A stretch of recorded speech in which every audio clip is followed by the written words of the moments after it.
အားလုံးပဲမင်္ဂလာပါရှင်ရန်ကုန်ခေတ်သစ်သတင်းဌာနကနေထိတ်တန်းရောက်သတင်းများကိုတင်ဆက်ပေးသွားမှာဖြစ်ပါတယ်အခုတင်ဆက်ပေးမယ့်သတင်းကတော့ပြည်သူ30ကျော်တေဆုံးသောမြောက်ဦးစီယုံကိုလေးချောင်းတိုက်ခိုက်မှုအာဆီယံဥက္ကဋ္ဌမလေးရှားနိုင်ငံကအပြည့်အထန်ရှုံချပြီးဂျနီဗာကွန်ဗင်းရှင်းနဲ့နိုင်ငံတကာဥပဒေကိုချိုးဖောက်မှုအဖြစ်ထုတ်ပြန်ကြေညာတဲ့ဆိုတဲ့သတင်းကိုတင်ဆက်ပေးသွားမှာဖြစ်ပါတယ်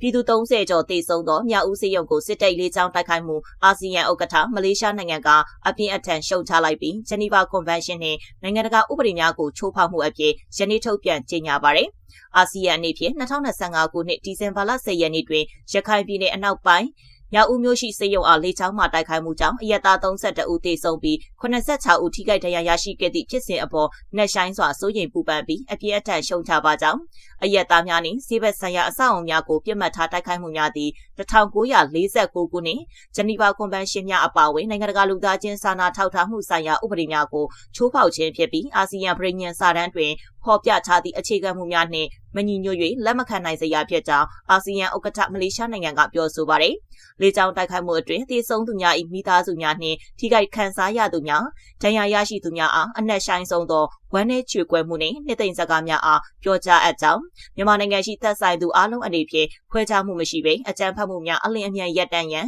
အရက်သားများနှင့်အရက်သားအဆောက်အုံများအားပြစ်မှတ်ထားတိုက်ခိုက်ခြင်းများရပ်တန့်ရန်